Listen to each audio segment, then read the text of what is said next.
En el grupo de pensamiento ambiental de la Universidad de Caldas vamos a tratar un tema muy importante y es el tema del reto a la vida, un libro del profesor Augusto Ángel Maya. En este libro se plantea la introducción, una breve introducción para estudiantes de ciencias sociales o estudiantes de ciencias humanas que quieran aproximarse a la comprensión desde la problemática o la crisis ambiental, desde lo que es el pensamiento ambiental. Entonces, para eso nosotros tomamos la decisión de que lo ideal sería iniciar con una cita del profesor Alejo Carpentier, un cubano, un gran escritor, tiene libros maravillosos, y esta cita está basada en un libro que él produjo en 1948 que se llama El reto a la vida.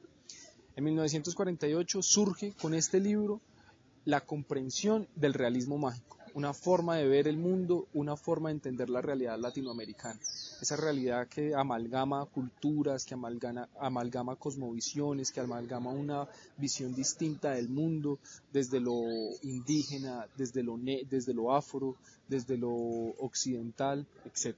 Entonces, para eso el profesor hace una cita que está vinculada al hombre en su desarrollo en lo social. Y para eso él dice lo siguiente.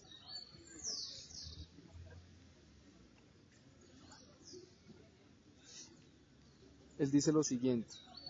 Y comprendí ahora que el hombre nunca sabe para quién padece y espera. Padece y espera y trabaja para gentes que nunca conocerá y que a su vez padecerán y esperarán y trabajarán para otros que tampoco serán felices. Pues el hombre ansía siempre una felicidad situada más allá de la proporción que le es otorgada. Pero la grandeza del hombre está precisamente en querer mejorar lo que es. Es imponerse tareas. En el reino de los cielos no hay grandeza que conquistar, puesto que allá todo es jerarquía establecida, incógnita despejada, existir sin término, imposibilidad de sacrificio, reposo y deleite. Por ello, agobiado de penas y tareas, hermoso dentro de su miseria, capaz de amar en medio de las plagas, el hombre solo puede hallar su grandeza, su máxima medida en el reino de este mundo. Esta es una cita que es muy importante porque plantea dos posiciones de cómo el hombre se desarrolla en la sociedad.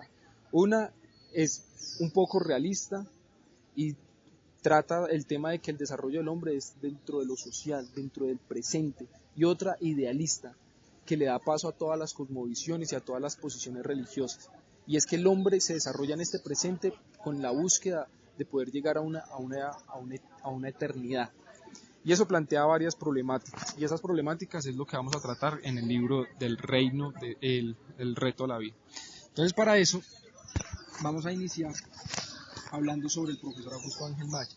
El profesor Augusto Ángel Maya es un filósofo egresado de la Universidad Javeriana, fue profesor de la Universidad Nacional, viajante, caminante, gran conocedor de los griegos, sobre todo de las figuras presocráticas, Anaxágoras, Anaxímenes, Anaximandro, Tales de Mileto, todo lo que son considerados los filósofos de la naturaleza, porque creía que entendiendo esas posturas filosóficas de cómo se concibe la naturaleza en el mundo, podía hacerse un vínculo con lo que se entiende hoy en día en la naturaleza, lo que se entiende hoy en día de la naturaleza.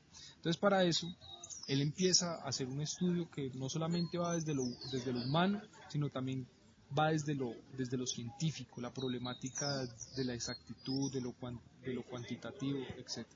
Entonces, para eso, en su introducción nos va a hablar de los hechos insobornables. ¿Qué son los hechos insobornables? ¿Cuáles son esos problemas ambientales? ¿Cuál es la crisis ambiental? ¿Y cuál es la visión del hombre moderno? Preguntas, por ejemplo, ¿cuál es nuestro entendimiento del hombre moderno? ¿Nosotros qué pensamos por hombre moderno? Lo que nos ha vendido Occidente, de países desarrollados. La modernidad es tener un auto, la modernidad es tener cierto bienestar económico, social, familiar, o qué es lo que nosotros pensamos de la modernidad. Entonces, para eso hay que entender que para poder comprender lo que nosotros tenemos en este momento desde el entendimiento, hay que hacer un traslado en el tiempo, y con ese traslado hay que hacer un devenir. Entonces, el devenir va, como lo venía explicando, desde cómo se configura el hombre, desde cómo se configura el hombre y cómo llega a ser lo que es hoy en día. un Homo sapiens sapiens, un hombre que piensa lo que piensa. Entonces, para eso, en la introducción nos va a hablar sobre la revolución industrial, nos va a hablar sobre la revolución energética, de dónde sale la inmensa fuente de energía que mueve hoy el mundo, qué es esa energía, de dónde. Nos va a explicar qué es lo de la energía fósil, va a explicar la distinción entre la sociedad urbana y la sociedad rural, las problemáticas que traen consigo el aumento de la sociedad urbana, el crecimiento desequilibrado, el consumo aberrante y la desgracia de los países subdesarrollados. Y para eso lo va a entrelazar con la falsa creencia de que en este momento la crisis ambiental se debe solamente a la relación de producción. Entonces nos va a sacar de esa falsa creencia a través de los postulados de la cultura. La primera parte va a hablar sobre las explicaciones. Primera parte, las explicaciones. Una interpretación difícil. ¿Por qué? Porque va a ser va a ser énfasis en 2 puntos. Primero, en 2 tipos de pensamiento.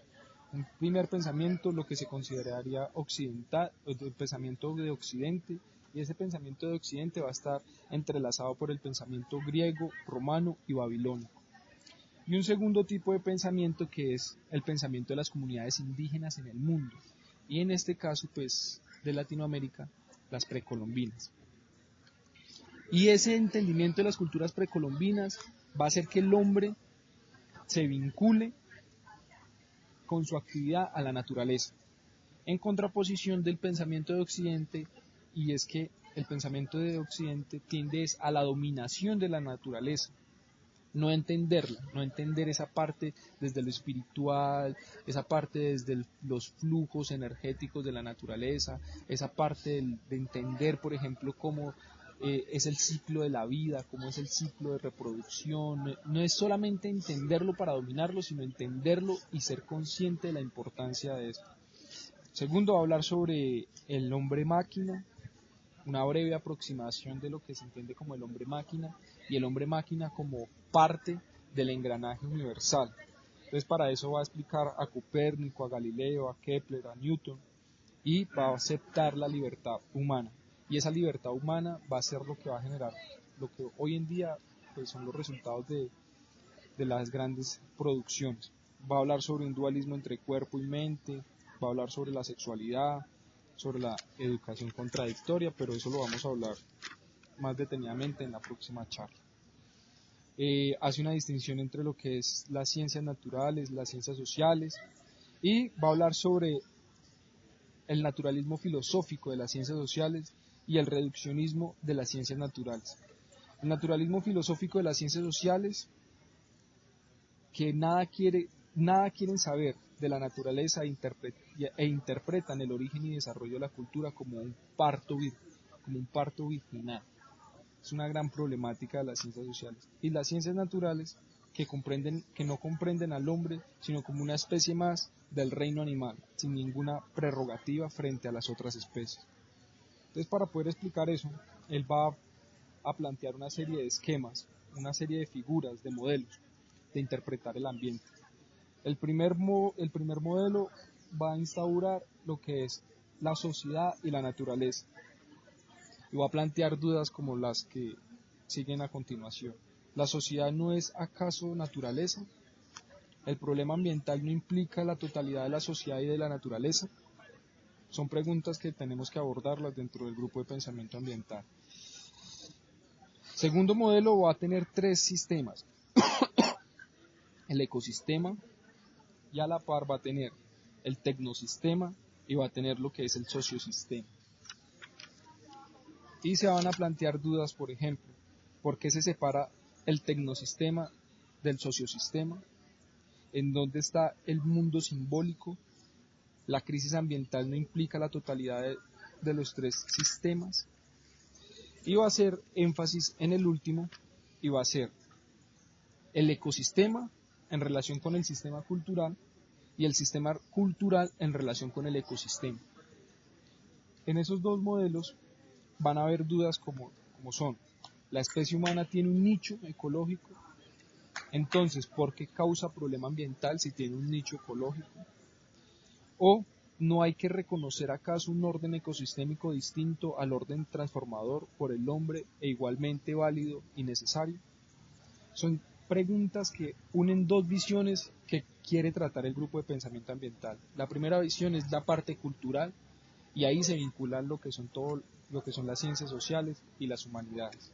Y la parte desde las ciencias exactas, lo que es qué es el ecosistema, la palabra por el ecosistema, por el hábitat, la palabra por las especies, por el nicho, las relaciones atrópicas y antropocéntricas, etc. La segunda parte va a hablar sobre el ecosistema. Dentro de esta segunda parte se va a hacer mucho énfasis en lo que es la parte conceptual. Por ejemplo, qué es la ecología, qué es el medio ambiente. Y dentro de esto se realiza un pequeño análisis ecológico para comprender cuál es el sistema vivo, para comprender cuál es la parte de la separación de la materia inerte de la vida. También se hace una relación entre lo que es el estudio de la ecología y lo que son los estudios tecnológicos y sociales. El ecosistema. La palabra ecosistema, ¿de dónde viene?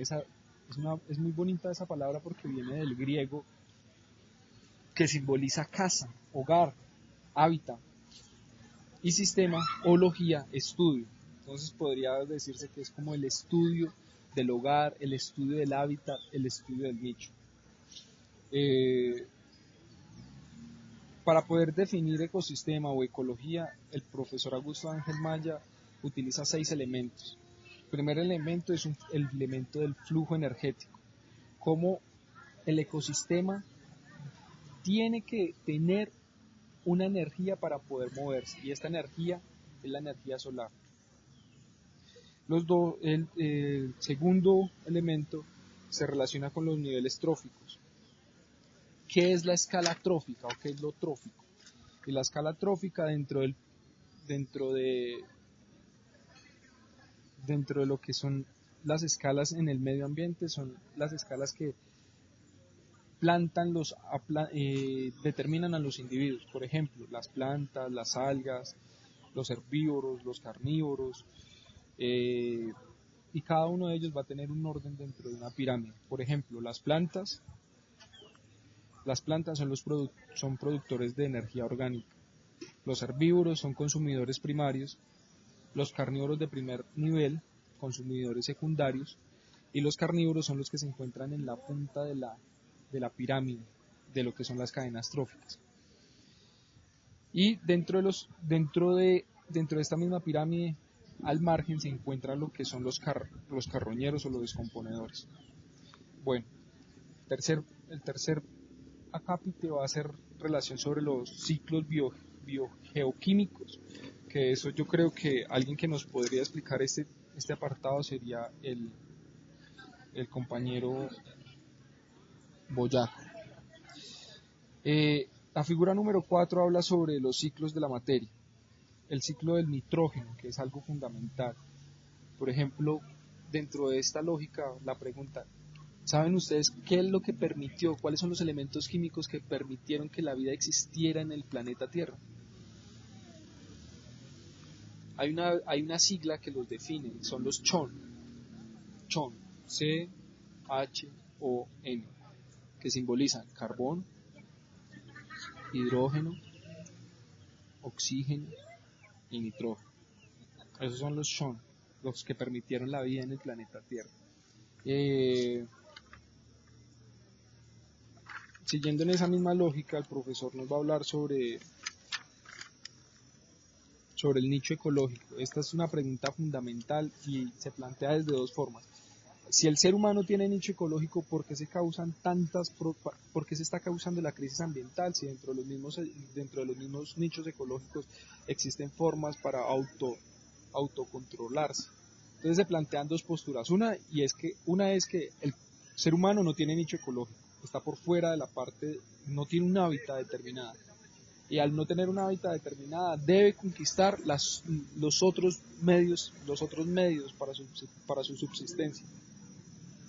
O tiene un nicho ecológico y dentro de ese nicho ecológico el entendimiento humano todavía no lo ha descubierto, no lo entiende. ¿Por qué? Por la complejidad de las relaciones sociales. Vamos a hablar sobre lo último, para no extender más esta charla, y es sobre el equilibrio ecológico. ¿Qué significa el equilibrio ecológico? ¿Cuáles son los elementos que permiten que exista un equilibrio ecológico, un balanceo sobre las problemáticas ambientales y sobre el desarrollo ambiental? Entonces ahí se plantean varias cosas. Primero, la producción neta, el potencial bioquímico, el potencial biótico, la predación y los factores de resiliencia. Factores de resiliencia son todos aquellos que permiten una capacidad material para resistir la presión para resistir presiones de cualquier índole. O sea, los factores de resiliencia son como los límites en los cuales el hombre se puede desarrollar. Entonces, para entender esto del equilibrio ecológico, debemos hablar sobre un concepto que el profesor Augusto Ángel Maya habla, y es el concepto de desarrollo sostenible. Y en él saca un libro que se llama La diosa Némesis para hablar sobre el desarrollo sostenible. Entonces, para hablar sobre esto debemos entender dos cosas. Primero, que el comportamiento humano es un comportamiento que se ha instaurado para dominar. Dentro de las posiciones culturales, el ser humano se desarrolla en la sociedad para dominar a las demás especies. Dentro de una visión occidental hay otro tipo de culturas nómadas o culturas sedentarias muy pequeñas que permiten otro tipo de entendimiento. Pero la pregunta ¿es posible traer ese tipo de entendimiento de la naturaleza, del entorno, de los animales, a sociedades tan gigantescas como son nuestras metrópolis, como son ciudades de 6, 7 o hasta 8 millones de habitantes o más? Existen muchas problemáticas, muchas preguntas, pero en este momento lo que el hombre debe pensar es que está generando su propia autodestrucción. Y como lo dijimos al principio con la cita del profesor Alejo Carpentier, el hombre nunca sabe para quién padece y espera. Padece y espera y trabaja para gentes que nunca conocerá y que a su vez padecerán y trabajarán para otros que tampoco serán felices.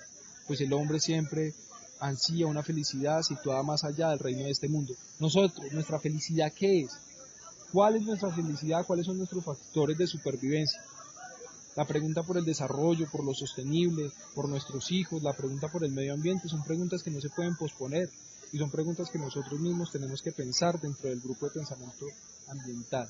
Entonces, dejamos esta parte de la introducción al reto de la vida para desarrollarla en la próxima reunión, ojalá con la asistencia puntual de todos y con la crítica y con la lectura del libro para poder hacer un mayor abordaje y un mayor entendimiento. Muchas gracias. Ahí ustedes perdonarán, muchachos, yo no tuve mucho tiempo de repasarlo, pero